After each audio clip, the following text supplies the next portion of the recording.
मी अपराध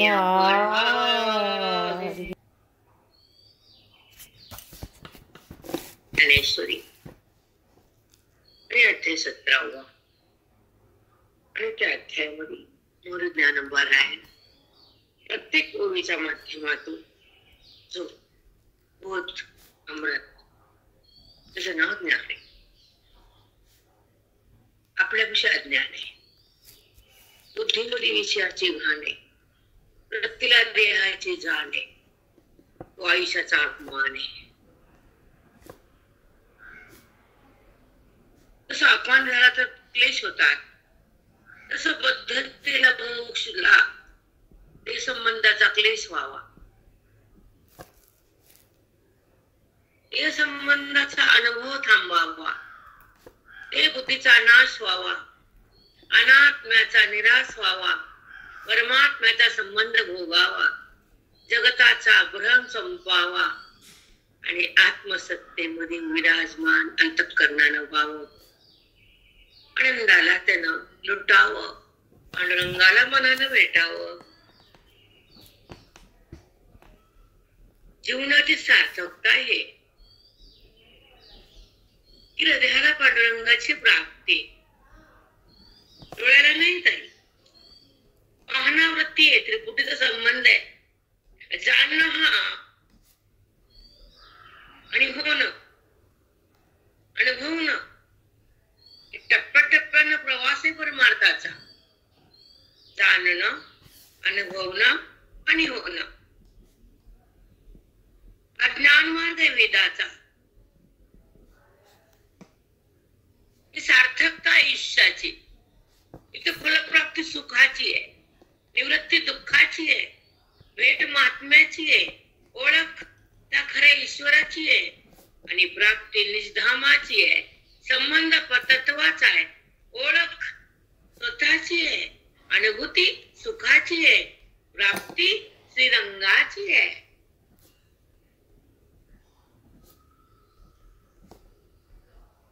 त्या श्रीरंगाच्या रंगात रंगण्यासाठी अंतःकरण आहे. संसाराला कलुषित करू नका त्या अंतःकरणाला. कलुषित म्हणजे घाणेरडं अंतःकरण करणं, संसाराचं भान ठेवणं, विषयाची जाणीव ठेवणं, देहाला अंतःकरण माझं म्हणणं आणि वृत्तीवर सदा येऊन जगताला पाहणं, हे अंतःकरण घाणेरडं.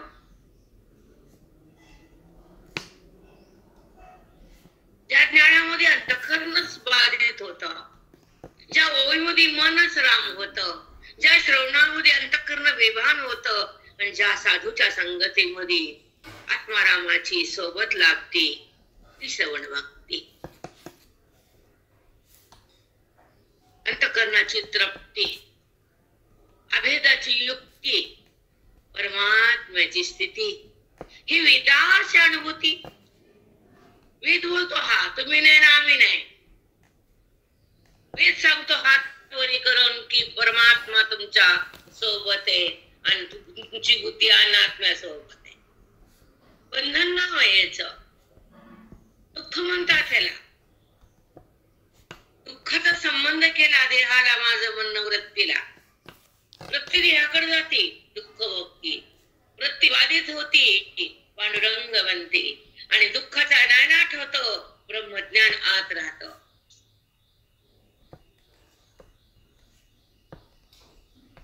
आज संसारानं वेगळा भाग, आज विषयाला नेणं वेगळा भाग, आज भ्रम टाकणं वेगळा भाग आणि आतला श्रीरंग प्रगट करणं उत्तम भाग. आयुष्याचा सार म्हणतात, संसाराला जीव बेजार म्हणतात आणि श्रवणामध्ये बोधाची तलवार म्हणतात. ती अज्ञानाला कापते, जीवनमुक्ती हातात देती आणि बुद्धीला राम करती. ती बोधाची तलवार अज्ञानाला कापायला धारदार. समजत नाही आपल्याला, आपण जीवन जगताना कुणासाठी जगतो, कुणाला बघतो माहित नाही. मूर्ख जीवाला कळत नाही आपण का जगतो, कुणासाठी जगतो, कुणाला बघतो आणि कुणाला आत ठेवतो. आत पांडुरंगाला ठेवावं, जगात रामाला जगावं, जगताला संपून टाकून जगदीश्वराला प्रगट करावं, त्याला जीवन मुक्त महात्मा म्हणावं. ब्रह्माचा संबंध वृत्तीने केला, दुःखाचा प्रसंग आयुष्यात आला, जीव बेभान झाला, अज्ञानाच्या खाईत गेला, स्वतःला तो विसरला, जगात तो घसरला, पुण्यामध्ये सरकला आणि मी करू लागला. तेव्हा भ्रमाचा पाऊस डोक्यावर आला. बद्धता म्हणते त्याला, बद्धता म्हणतात त्याला. ही बद्धता अनादिकालापासून बघतोय आपण. जन्म मृत्यू जन्म मृत्यू जन्म मृत्यू, पाप पुण्य, करता भक्ता मी तू, सुख दुःख, हे पत्राळी कवर लांबवायच्या. पानाला पान पानाला पान पानाला पान, पत्रावळ. काड्या काढून टाकल्या की पत्राळ गेली, अज्ञान काढलं की देह भाव गेला. पत्राळ काडीच काढताय ना, चिटकायले पान, पाप पुण्य पाप पुण्य, काड्या लावलं काड्या लावलं, पत्राळ वाढायली.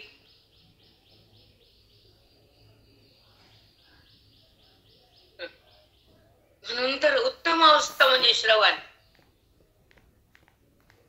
ज्याला सतसंग भेटला, ज्याला साधू मिळाले, ज्याला ग्रंथ कळाले, ज्याला वेदांत मिळाला, तो जगामध्ये श्रेष्ठ बनला, त्रैलोक्यात महान झाला. कारण जाण त्याला, भगवंताची जाण त्याला, देहाची जाणीव नाही, प्रत्येकाकडे येत नाही. व्यवहार झाला तर पाप पुण्य होत नाही. जीवन मुक्त अवस्था. ज्या कर्माचा संबंध अंतःकरणानं सोडला आणि हृदय भगवंताला जोडलं, तेव्हा तो अनुभव त्यानं घेतला. कर्माकडे कोण आलं, कर्म करता कोण झाला, करता संपला. कुठं पुण्य कुठं पाप, जीवभाव टाकला, कुठं जगत कुठं दे, आवरण काढलं, कुठं भ्रम कुठं वासना. पण समजत नाही. आवरण म्हणजेच काय माहित नाही, वरण माहितीये, रात्रंदिवस खायचं.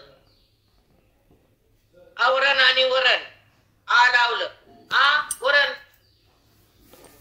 रोजचं वरण, त्याला नाही मरण. वरणाला मरण आहे का? डाळ टाकली वरण खात राहा, भाजी नगर नाही ना.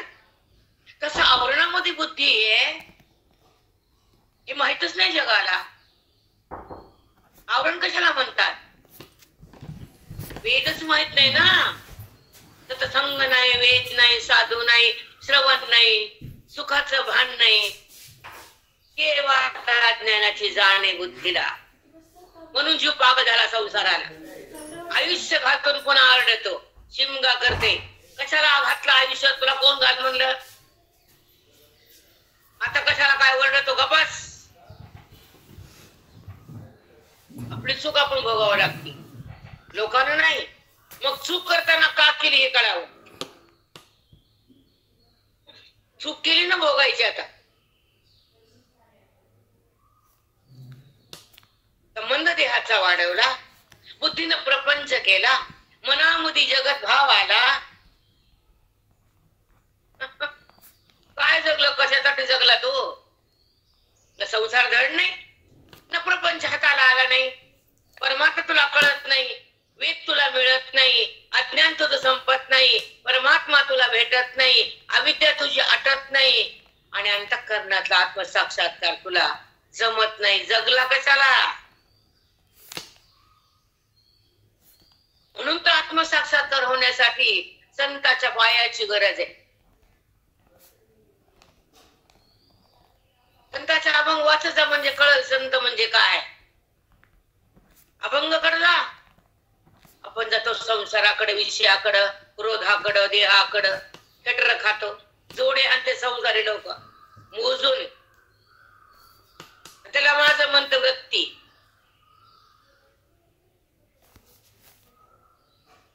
जावं कुणाकडं? भगवंताकडं. प्रेम कुणाला करावं? संताला आणि ग्रंथाला भूताला करू नये, बाकीच्या व्यवहार करावा त्यांच्याशी. काही टप्पा प्रेम देवाला द्यावं ना. सगळं त्याच्या वतावं डोक्यावर संसाराच्या नात्याच्या. शिल्लक काही ठेवलंच नाही प्रेम. भगवंताला करायला संपलं.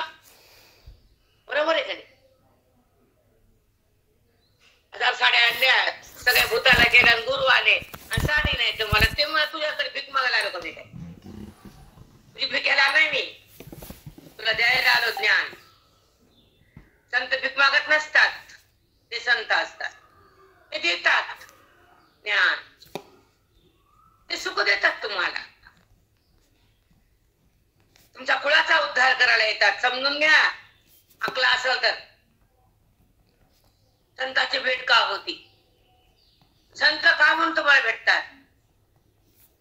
तुमचा उद्धार होण्यासाठी, तुमचं मृत्यूला आलिंगन देण्यासाठी, संपूर्ण मृत्यू आणि जन्माची लल्लाट पत्रिका फाडण्यासाठी संत भेटतात. माती कळानं दगड काही, संसार कळायला परमार्थ कळत असतो का? पाप असल्यावर पुण्य होत असतं का? नाही. मग संत संगती आणि स्वरूपस्थिती आणि श्रवण भक्ती, सुखाची प्राप्ती हे कशामुळे होत? तर सतसंगतीमुळं. सतसंगती का मिळते? पुण्यामुळं. मी कोण कळतं? वेदामुळं. भ्रम टळतो श्रवणामुळं.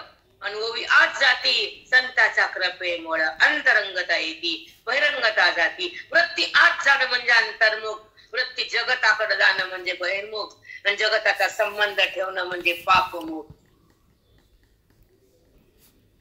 नाही का? ज्या वेदानं जगताला सत्ता दिली नाही, ज्या वेदानं देहाला खरं मानलंच नाही, आणि त्या दोन सत्ता तुम्ही पकडल्या परमार्थ करायला, इस्तू लावा त्या परमार्थाला. इथं देहच नाही तर तुम्ही देह माझा म्हणता, इथं दृश्यच नाही तर त्रिपुटीकडे जाता, इथं परमात्माचा आहे त्याला टाकून देता आणि संसार निर्णयात घेता, स्वतःला ठमकत ठमकत चालता. काय म्हणा मग? थुंकायचं तर परमार्थात, नाचायचं तर भजनात, डुलायचं तर श्रवणात, आणि व्हायचं तर ब्रह्मज्ञानात. श्रेष्ठ इथं काही नाही. न चाली तीन गोवी कळती, न श्लोक समजतो बुद्धीला. ती बाईला काय वाटत नाही मला श्लोक समजत नाही म्हणून. अपराध आहे माझा की मला ओवी कळत नाही, मला श्लोक वृद्धीमध्ये थांबत नाही, मला गीता हृदयात येत नाही, आणि गीतेची अनुभूती मला होत नाही. लाज वाटावी तिळीवर तरी. बायकाला घरात सोपा नाही म्हणजे की रडती बाई, आणि ओवी कळायला नाही रडते कोणची बाई? नाही रडत. प्रपंचाची हाव आहे ना, म्हणून तर रडती. सोन्यासाठी, सोप्यासाठी, प्रपंचासाठी रडणे, भगवंतासाठी रडणं नाही. काय करायला? कोण रडत? संत महात्मे रडतात. ते आयुष्य वाहतात, त्यांना वासना नसते, देह बुद्धी संपलेली असती, आणि त्यांची आत्मस्थिती सुरू असती. त्यांना संताची संगती असती, त्याला भ्रांती नसती, कारण ते वेदाची संपत्ती घेतात, नाना ग्रंथाला माझं म्हणतात, ओवीच्या आत राहतात, बोधाचं पांघरून घेतात, श्लोकाचा पाऊस टाकतात, आणि गीतेच्या गाभाऱ्यात जातात. त्याला संत म्हणतात.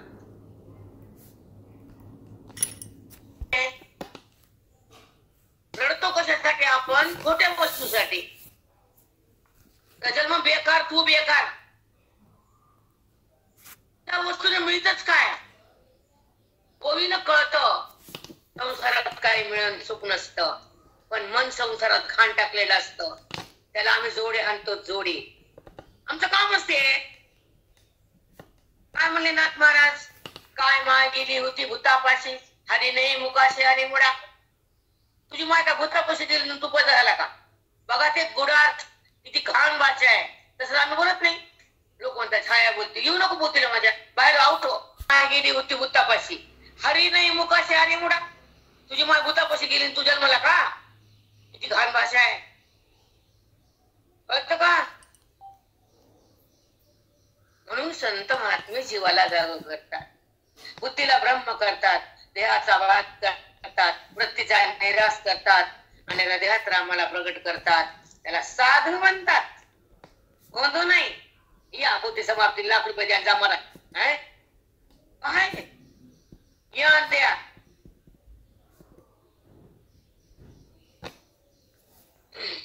फरक आहे. परमार्थात नसावंच, परमार्थ वेद हातात यावा, परमात्मा बुद्धीनं परम व्हावं आणि परमात्मा स्वतःला स्वतः पाहावं. ओवीच जो सारे माऊलीची ओवी काय सांगते, तिथं काय बोलते, भागवत काय सांगतो, तुकोबाचा गाथा कसा डुलतो पाण्यावर तरंगला. तुकिता तुलनेसी ब्रह्म तुकासे आले, म्हणून रामेश्वरी चरणी मस्तक तटे. रामेश्वर तेवढा महान भक्त ते विद्वान ब्राह्मणी, तर तुकोबाच्या पाय डोकं ठेवलं तेव्हाच लागतं ज्ञानाच्या पाय डोकं. नतमस्तक व्हावंच लागतं ज्ञानाला. पाचवा वेद म्हणजे तुकोबा, त्याला वेद म्हणत होते. आणि त्यांना छळलं. आपल्यासारखंच काय बनवले माऊलीला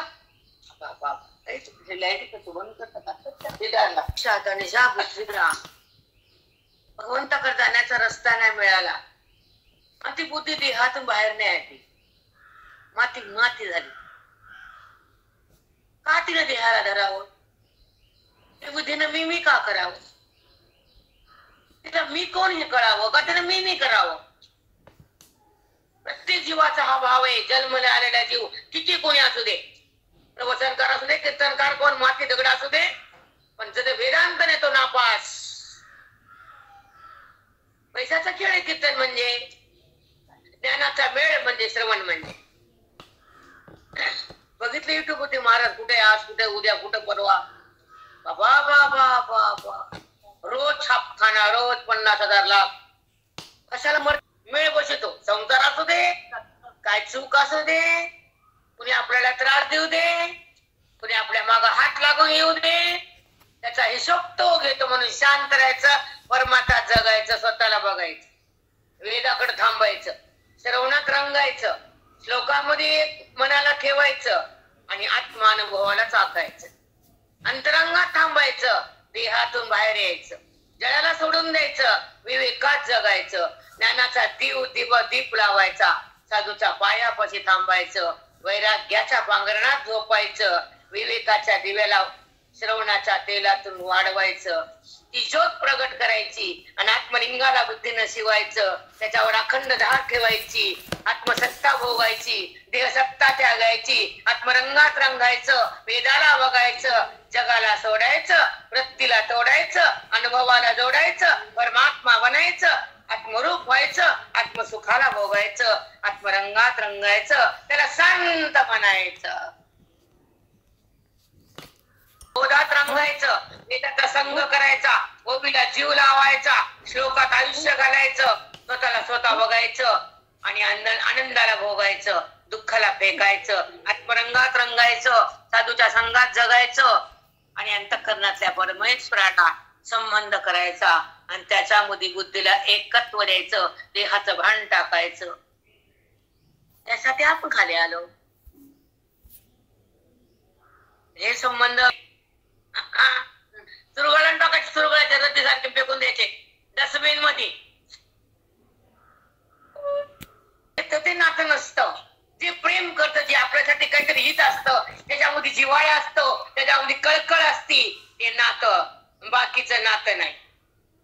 बाकी रद्दी, मग त्याला म्हणायचे रद्दी, यूज अँड थ्रो. ते नातं आहे का? नाही. मग त्याला सोडून द्यायचं. अगदी ह्यासाठी परमार्थ नाही बेटा. चला 17व्या अध्यायामध्ये भगवंत काय बोलले ज्ञानोबाला, आणि जीव बुद्धी, देह बुद्धी, आत्मबुद्धी, त्याच्या बुद्धीच्या नाना रूप आहेत ना. जसं पहिल्यांदा बीज पेरल्यानंतर अंकुर येतं, नंतर पानं सुरू होतात, नंतर फळ येतं. पहिल्यांदा फळ नाहीये, पहिल्यांदा अंकुर आहे, नंतर पान आहे, नंतर तोर आहे आणि नंतर आंबा आहे. तसं मोक्षाची अवस्था शेवट आहे. श्रवणाचं बीज हृदयात पेरल्यानंतर मोक्षाचा आंबा येतोच. पण संसाराचं बीज आत गेल्यावर विष खावं लागतात. दोन्हीत डिफरन्स आहे. संसार आत पेरला तर विष खा, श्रवण आत पेरलं तर ब्रह्मरूप व्हा, आनंदात राहा. कारण जगता येते बेटा. श्रवणामध्ये आल्यावर त्या भगवंताची प्राप्ती होती. श्रवणात आल्यावर आत्मस्थिती प्रगट होती आणि कल्याणाची अवस्था येते आणि अंतःकरण रामाच्या सोबत राहतं. त्याला संत नाव येतं. कळतच नाही आपली भूमिका काय. संत कोण असतं? त्यांचं अंतःकरण रामामध्ये मिसळलेलं असतं. संसारात संसार करून नसतं. त्यांना देहाचं भान नसतं. कारण तिथे अविद्या भस्म केलेली असती. ब्रह्मविद्या बुद्धी जागत असती आणि वेद त्यांच्या सोबत असतो. वेदो नारायण त्याच्या हृदयात असतो. परमात्मा आणि जीवात्मा एका आसनावर असतो. तो संत महान त्रिलोक्यात असतो. त्यांना देहाची जाण नसती. देहाचा संबंध संपलेला असतो. व्यवहार वृत्तीचा असतो. वृत्तीचा भाग असतो. तो संत महान असतो. तुला अभ्यास करायचा. हे तुला ह्याच्यातून ह्याचा विनियोग करून त्या पदावर जायचं. आता माझ्या लोक सोबत साधक मला जिम्मेदारी आहे. जेव्हा आपण काल औंढ्यात दर्शन करू लागलो भगवंताची प्राप्ती होते. आत्मस्थिती प्रगट होते. बुद्धी अंतरंगातल्या रामासोबत राहते. ते संत महान असतात. तिथे देहभान नसतं. संसार नसतो. अविद्या भस्म असते. ब्रह्मविद्या जागी असते. वेदो नारायण हृदयात असतो. परमात्मा आणि जीवात्मा एका आसनावर असतात. तिथे देहभान नाही. व्यवहार वृत्तीचा असतो आणि वृत्तीचाच बाद असतो. तेच संत असतात. तेच महान असतात. मला हे सांगायचंय. व्यवहार वृत्तीचा वृत्ती बाद येते. हे कळतं का? सांग तुला. सांग कोणच्या वही सांगितलंय? सांग मला काही. सांग कोणत्या ग्रंथात दाखव. नाही, कुठंच नाही दाखवू शकत नाही. हे कुठे लिहिलेलं नसतेच माऊली. आता व्यवहार म्हणजे जेव्हा जेव्हा जे जे गुण उत्पन्न होतात अंतःकरणात, सत्व रजक आणि तम, ह्या तिन्ही गुणांनी युक्त प्रकृती आहे. आणि प्रकृतीच्या सोबत पुरुष आहे. दोघांचा संबंध आहे. दोघांच्या संबंधाने व्यवहार आहे. आणि व्यवहार हा विकार आहे. विकार ही अविद्या आणि अविद्या ही ब्रह्मविद्येने मरते. राम राम माई. त्याला बाधित करायचं. तू माझ्या सोबत आहेस म्हणते ते द्यायचं. तू आहेस त्या स्थितीला भोगायचं. देह नाहीये त्या अवस्थेत थांबायचं. वेद म्हणतो की हा हे नाहीये. मन म्हणतं हे आहे. दोन गोष्टीचा संवाद करू आपण. चिंतनाकडे जाऊ. आपली वृत्ती म्हणते देह माझा, मी देहाचा, माझा देह आहे, मी केलं, माझ्यामुळे झालं. हे आपलं अविद्येच नाही सगळं. भ्रमाचं बोल नाही. करणारा बी तू नाही आणि करून घेणारा तू आहे. पण व्यवहारी लोकांना कळत नाही की मी मी मी मी माती होते त्यांची मी करू करू.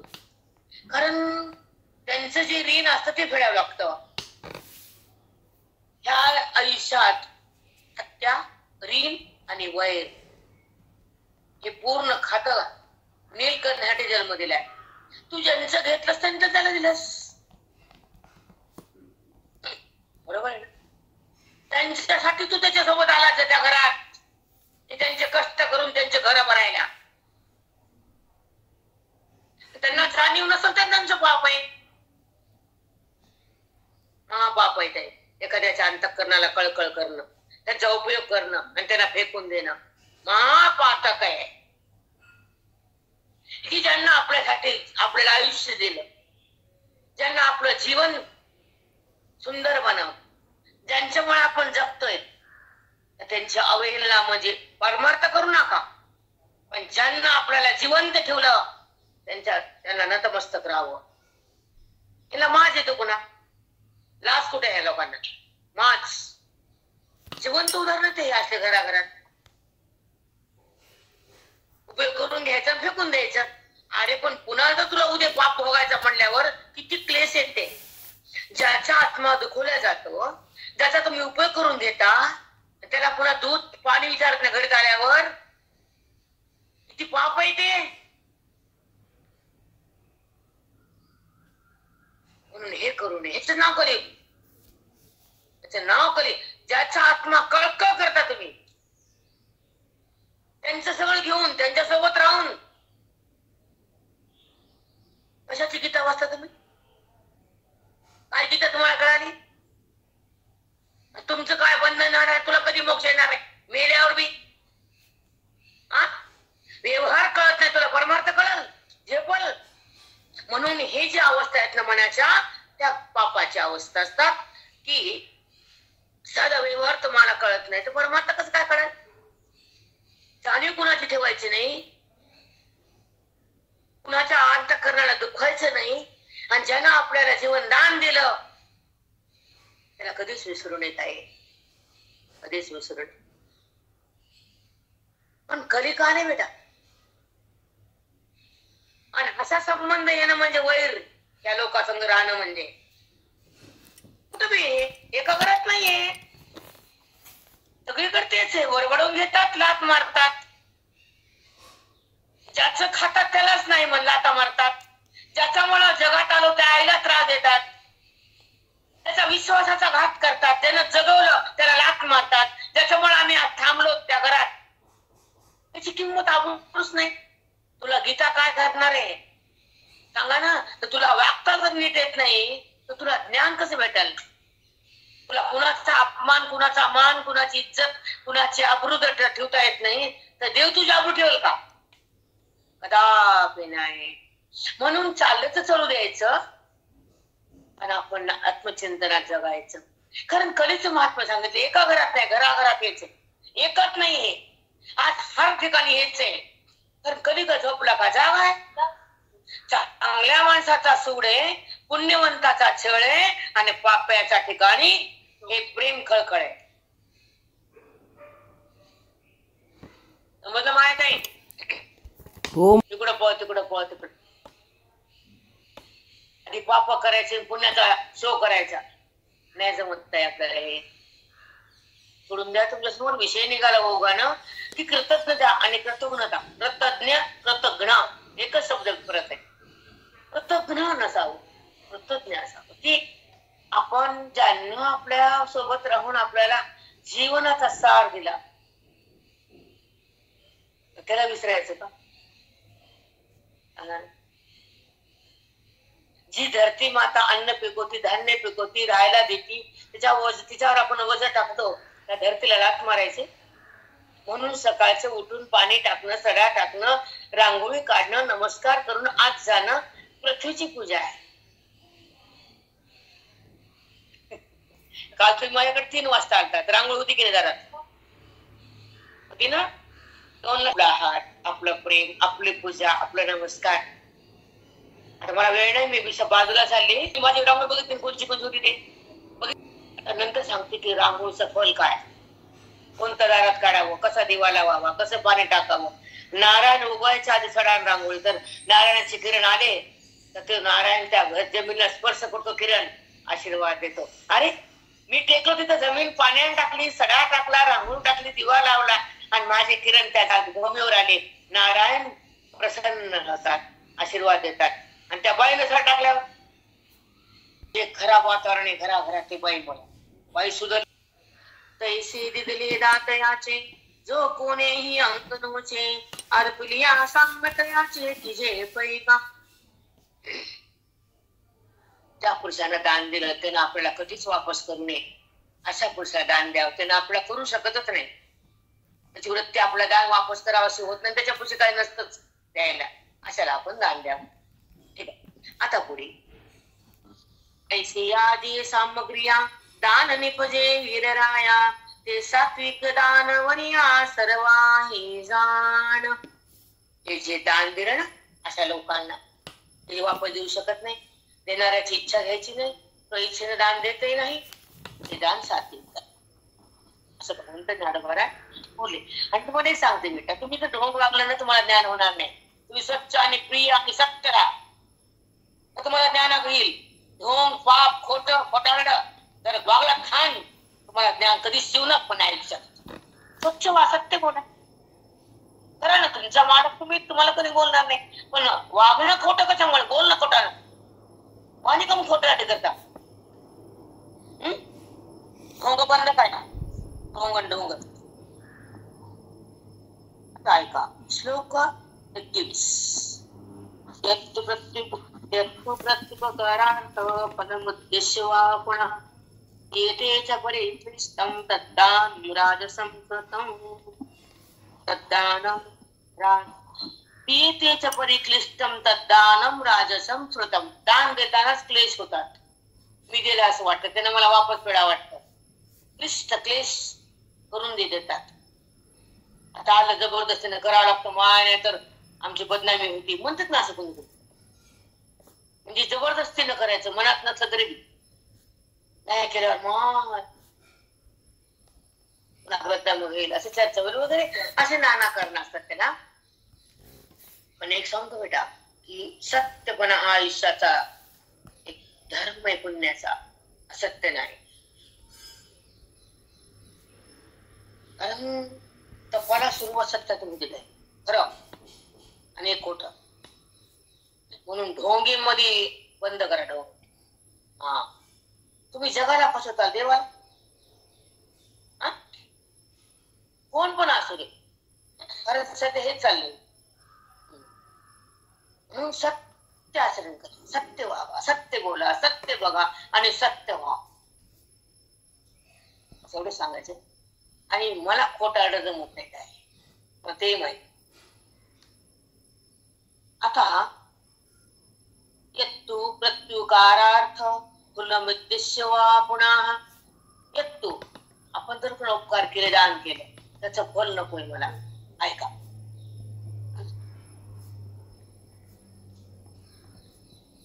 यत्तु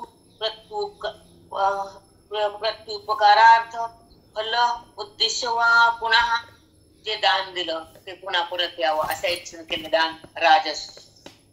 आता मी दिले हे मला आता करतेच पुन्हा काही इच्छा असते ना, सगळं काय पवित्रच का काय, काय कळतं संसारिक लोकांना ते आपण करते पण जरी दान केलं तरी ते आपलं घर बसते.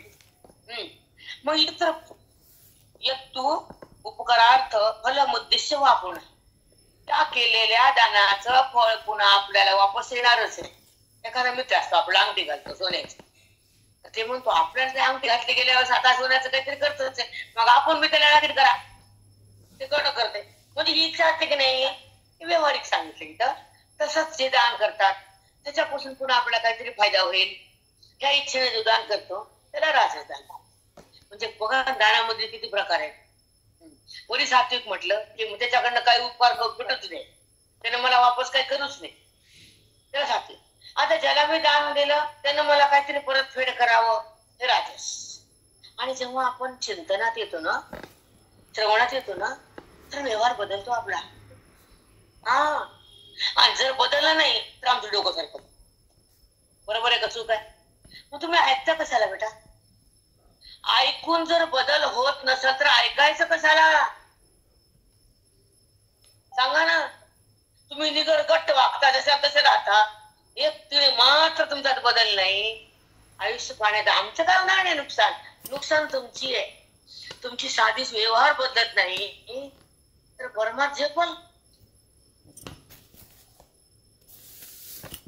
दान कशाला म्हणतात?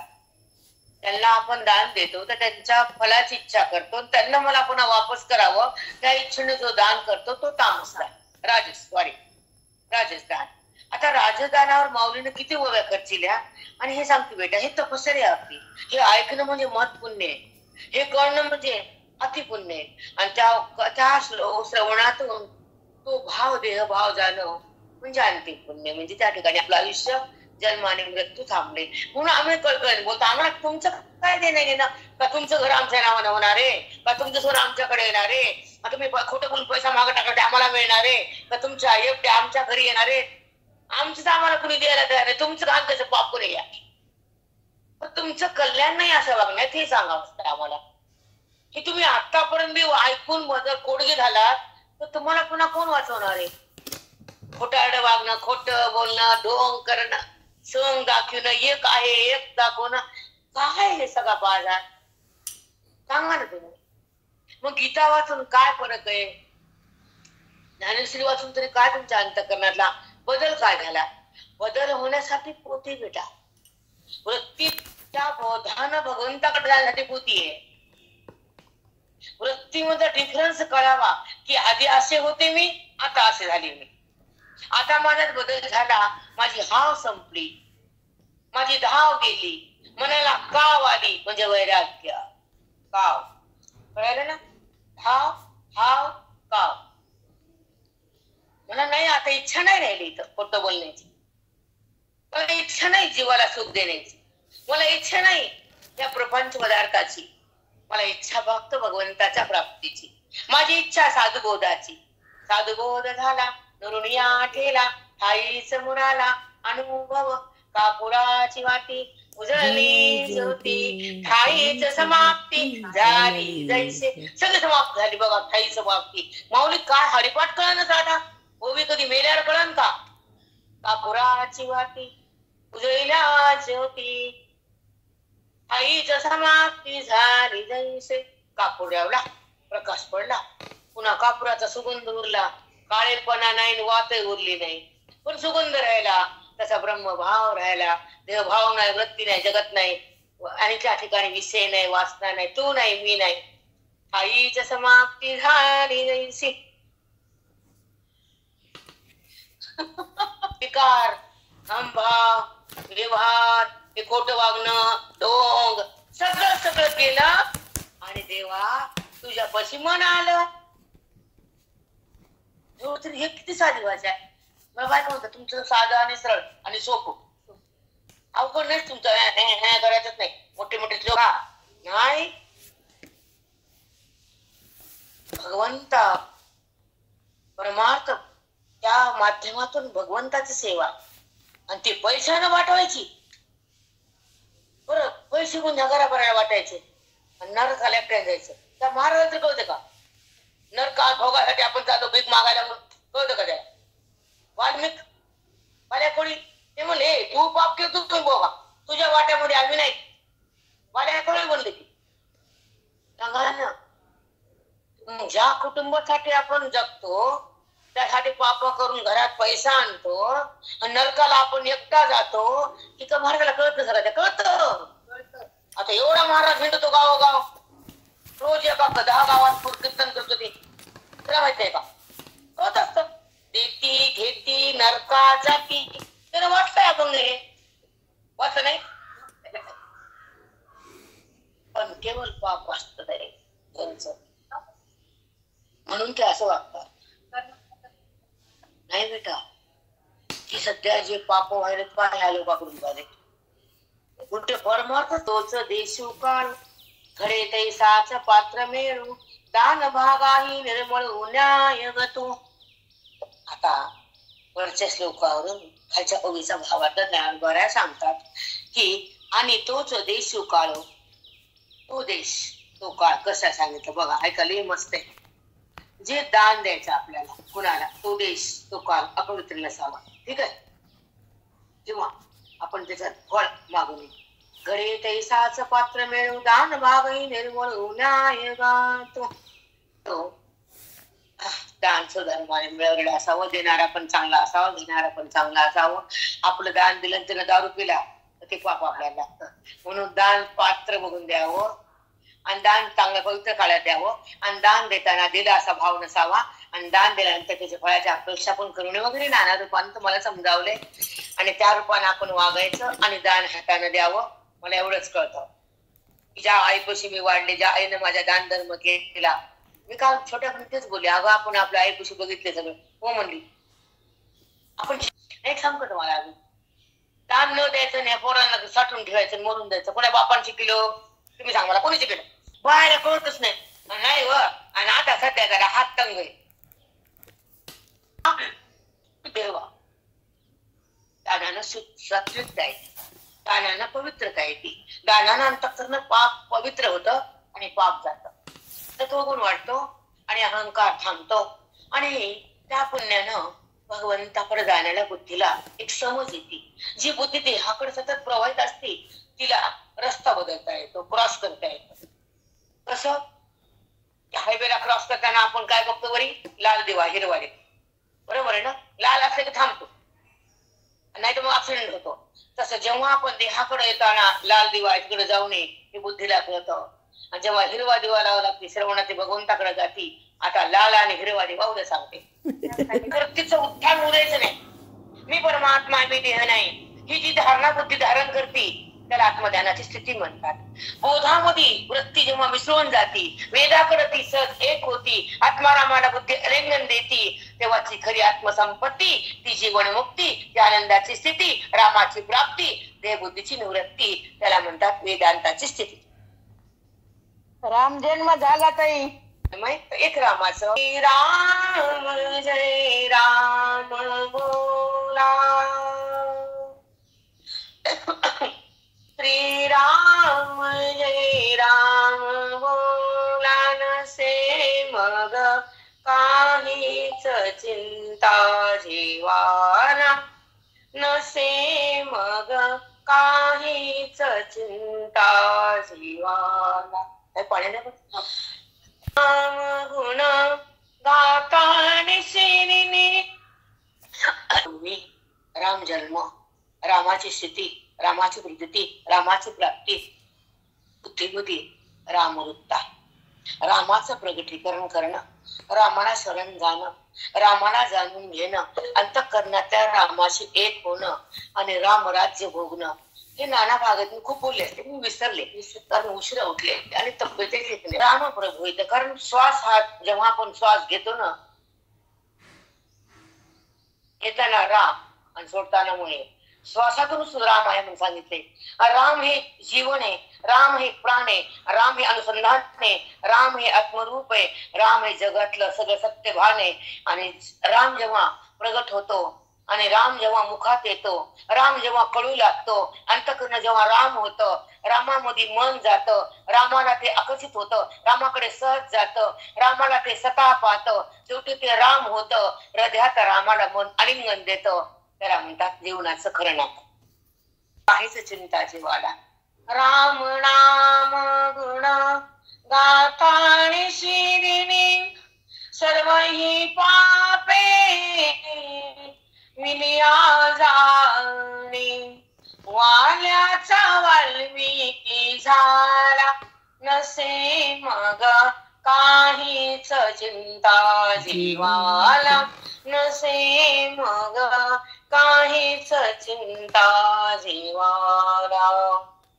राम नाम गुण गाणी रंगता, स्वात्म सुखाचा अनुभव घेता, केले ते फळाला, नसे मग काहीच चिंता जीवाला, नसे मग काहीच चिंता जीवाला.